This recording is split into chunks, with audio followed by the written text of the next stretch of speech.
Siap, gerak. Pada Pak Gubernur Hormat, gerak. Tegak, gerak. Berdoa.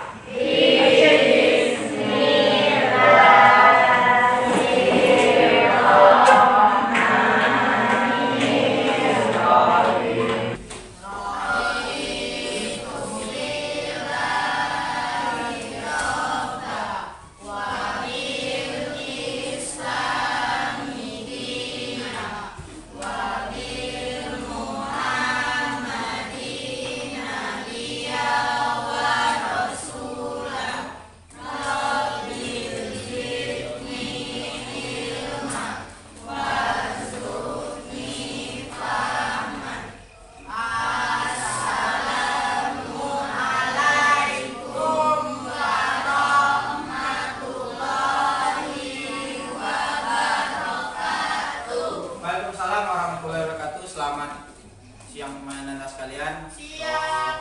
Kita akan belajar tentang materi konflik dalam kehidupan sosial. Silakan membuka buku kamu pada halaman 119.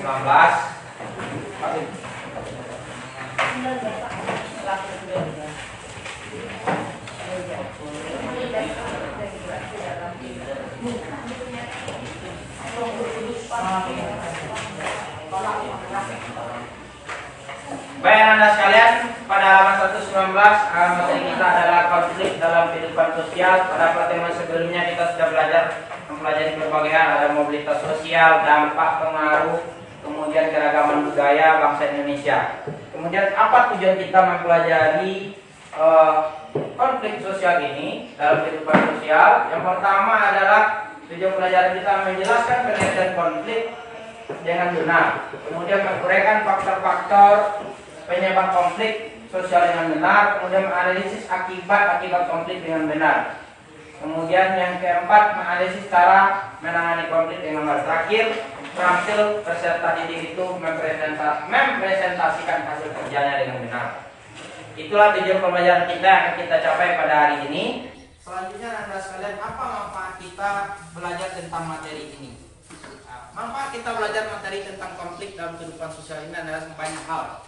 Karena setiap kita manusia yang melakukan interaksi sosial akan muncul perbedaan.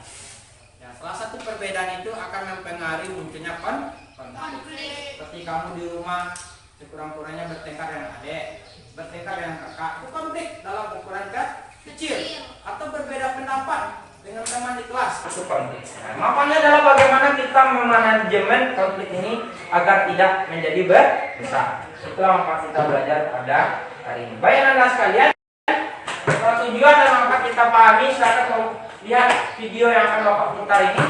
Ada dua pilihan besar. Kita mulai dari materi yang paling kecil. Videonya itu menyangkut tentang sebuah peristiwa. Sebelum itu, tolong kamu salin soal nomor 1 di buku latihan dulu. Nomor 1 saja. Oke, siap. Lihat di buku latihan.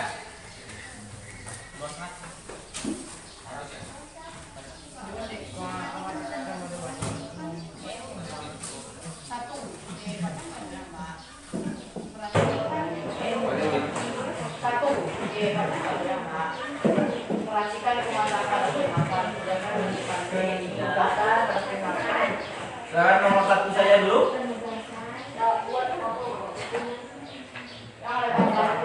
Yang soal itu, penugasan bukan petunjuknya. Yang mana Pak? Perhatikan gambar ini. Ya, perhatikan. Berdasarkan pengetahuan. Perhatikan gambar di bawah ini. Berdasarkan pengetahuan yang diperoleh, peristiwa apakah ini? Berdasarkan gambar di bawah itu peristiwa apa itu? Nanti jawab setelah kita menonton videonya. Mengapa mahasiswa menduduki gedung parlemen tersebut? Dan bagaimana akhir dari peristiwa ini? Oke, jelaskan, Kak. Kecil Bapak bisa lebih besar.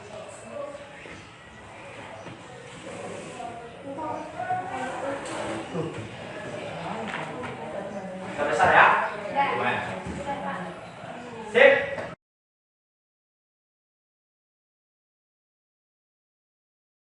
Silakan perhatikan pilihan pertama.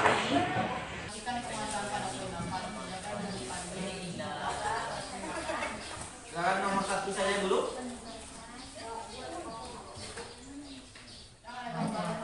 Ya soal itu ya. Penugasan bukan Setelah menyaksikan tayangan video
Dengan memperhatikan berada di atas, saya berpendapat sangat sulit bagi saya untuk dapat menjalankan tugas pemerintah negara dan pembangun sungguh memperhatikan pandangan pimpinan Dewan Perwakilan Rakyat dan pimpinan.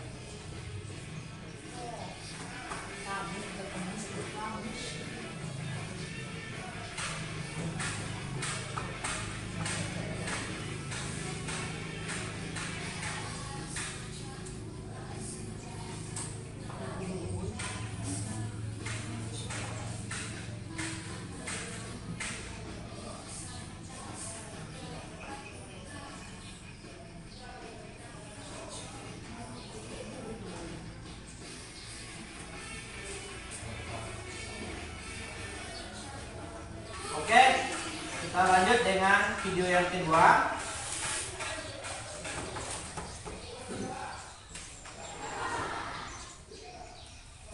Video penuh dari cuplikan kecil tadi, inilah video penuhnya. Silakan tonton.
In May 1998, Indonesia was feeling the brunt of the economic crisis sweeping East Asia. As rising unemployment and inflation created widespread hardship, disaffection rose at the Indonesian government's ineffectual policies and rampant corruption. In April 1998, shortly after the re-election of Suharto, A former army general and ruler of Indonesia for 32 years, students from major universities throughout the archipelago organized massive rallies calling for fresh elections and effective measures to combat the crisis. This was only the latest instance of Indonesia's student rising to voice the aspirations of the people and being beaten down for their trouble.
Initial demonstrations were held only on campus, obeying a military injunction to stay off the streets.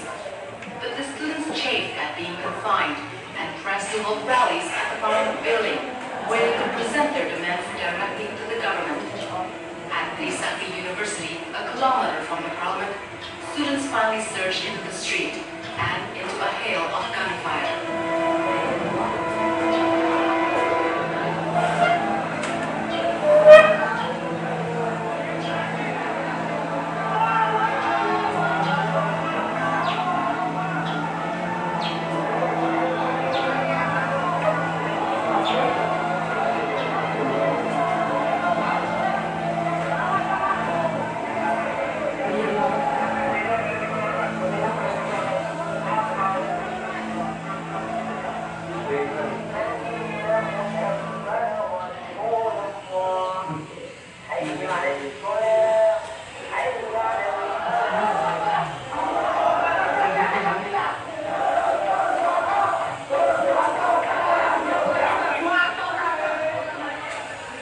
The tragedy triggered a wave of rioting, killing hundreds during the next 2 days.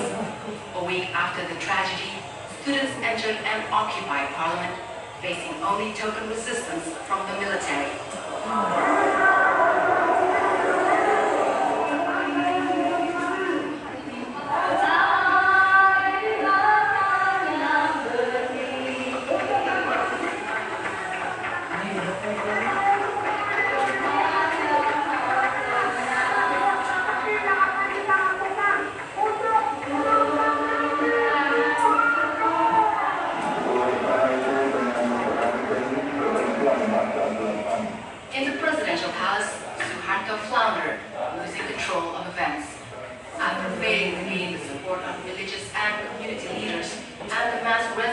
of his cabinet, Suharto resigned in favor of his vice president and longtime protege, B.J. Habibie. Saya memutuskan untuk mengatakan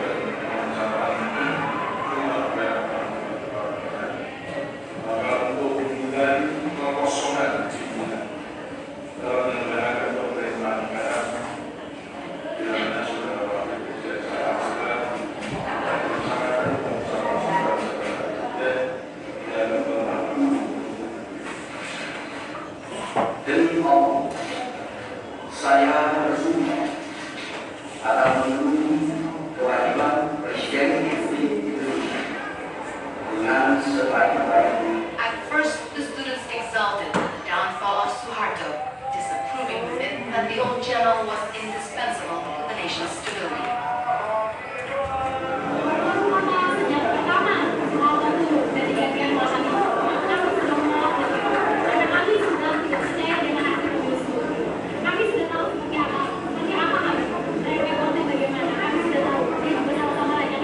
With loyal Suhartos still in power and the former president protected by the army, the students saw reformation slipping away.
Baik, anak-anak sekalian, silakan kita jawab pertanyaan nomor 1. Silakan diskusikan di kelompoknya. Sama bekerja.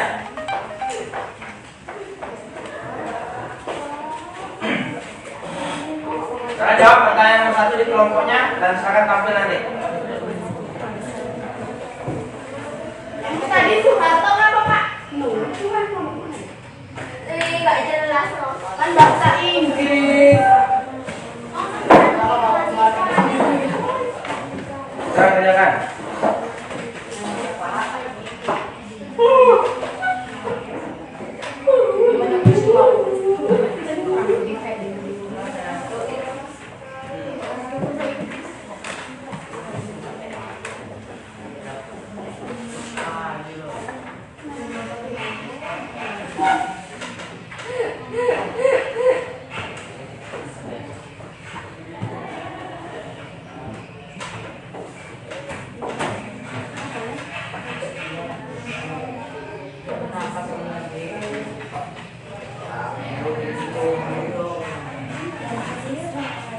Silakan dikerjakan.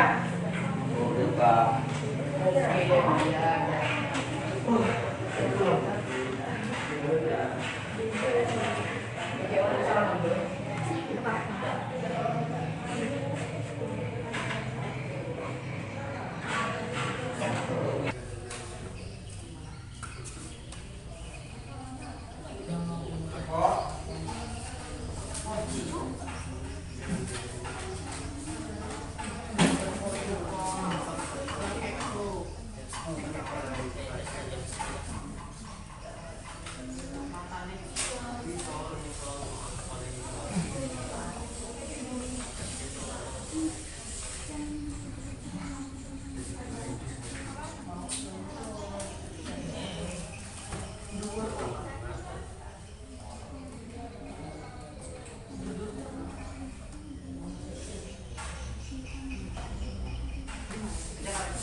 Siap.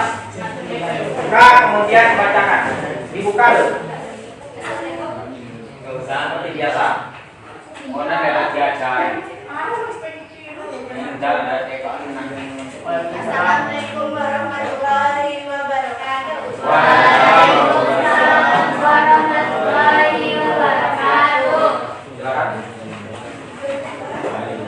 Pertanyaan, perhatikan Bapak di bawah ini. Berdasarkan pengetahuan yang diperoleh peristiwa langka ini, mengapa mahasiswa menduduki gedung parlemen dan bagaimana air dari peristiwa ini dijelaskan? Satu, demo yang dilakukan oleh mahasiswa Indonesia. Dua, menyuarakan agar Soeharto tetap menjadi presiden. Tiga, dan akhirnya mahasiswa atau rakyat Indonesia menerima sebagai kembali Soeharto menjadi presiden Republik Indonesia. Oke, saat tepuk tangan dulu untuk kelompok 5. Kita dapat orang satu tim ya.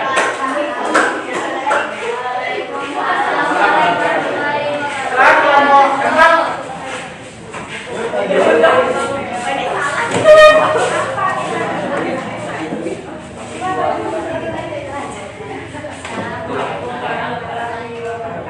Waalaikumsalam warahmatullahi wabarakatuh.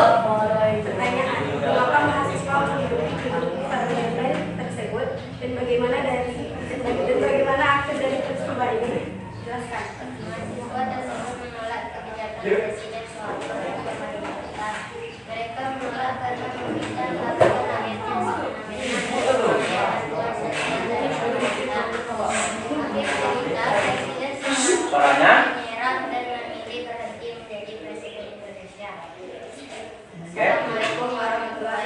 Waalaikumsalam warahmatullahi wabarakatuh. Langsungnya Habibie Sekarang kelompok dua, kelompok satu. kita kelompok 3. Ya, kelompok tiga sekarang.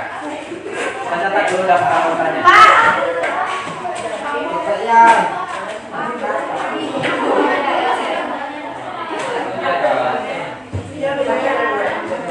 Amin sih ya. Dia nggak ada mikir ada gosip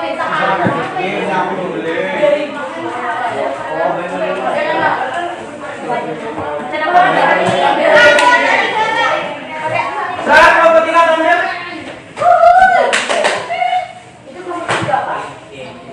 Ya. Aku baca. Sekarang. Waalaikumsalam warahmatullahi wabarakatuh. Waalaikumsalam warahmatullahi wabarakatuh.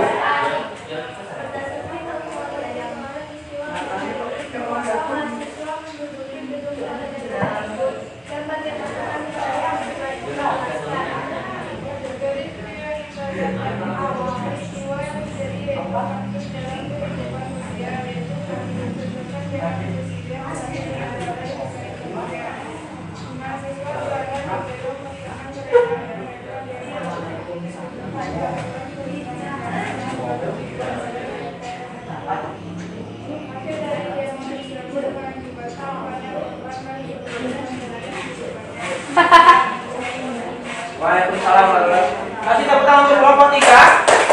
Terima kasih sudah tampil 3 kelompok.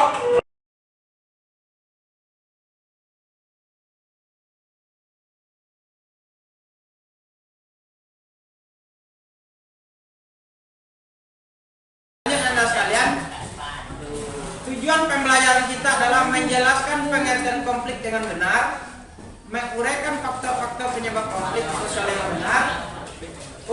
Caranya, kemudian menganalisis akibat konflik dengan benar, dan terakhir cara menangani konflik itu dengan benar. Dan terakhir kita tampil nanti dalam mempresentasikan, itu tujuannya.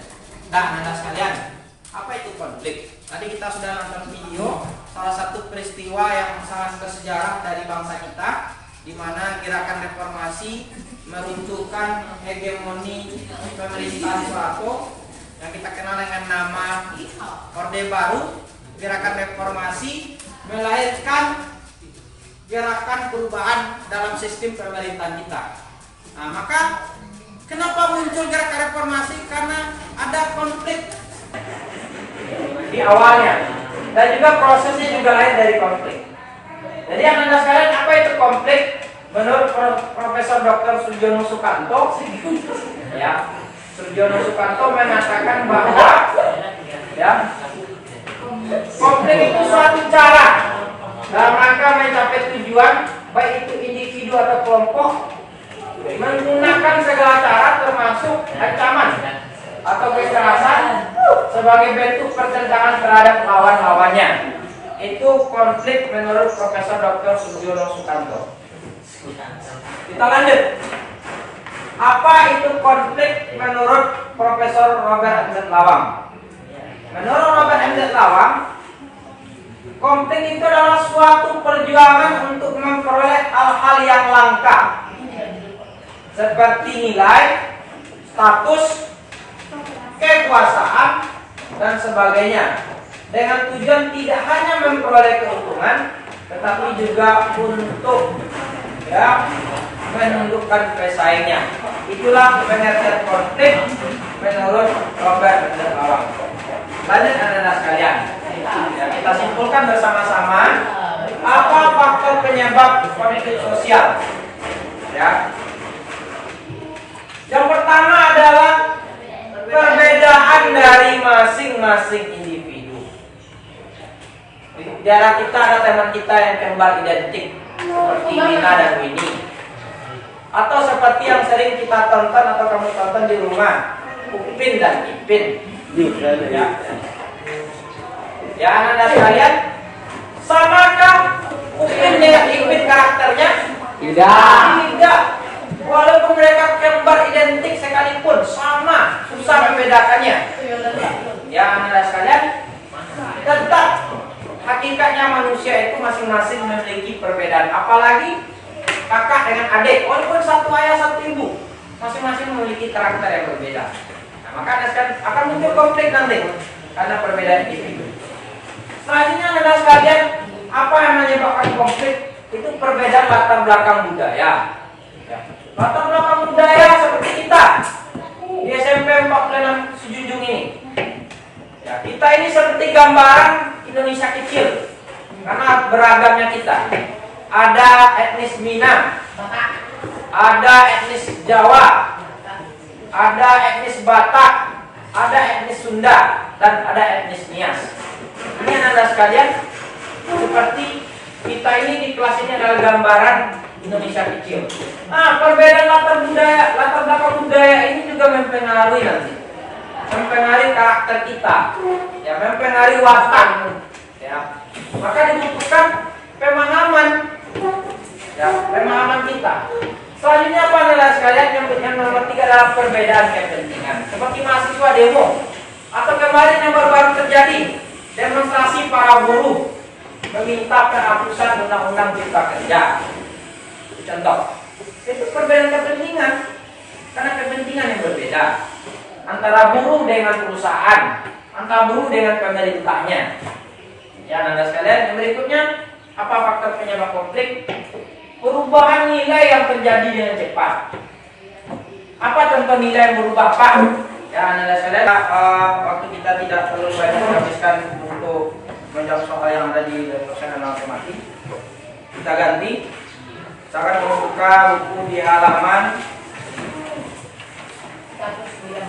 127. Saya akan jawab untuk post test sampai 10 soal itu. 1 sampai 10 di halaman 127.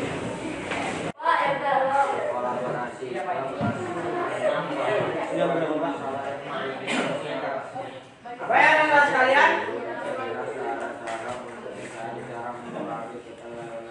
nanti jangan lupa Bapak akan kasih PR kepada kamu untuk pertemuan karena kita menggunakan jam yang tambahannya. Akan kamu kerjakan PR kamu di halaman 132. PR. Jangan lupa. Mau bareng, Pak. Halaman 132.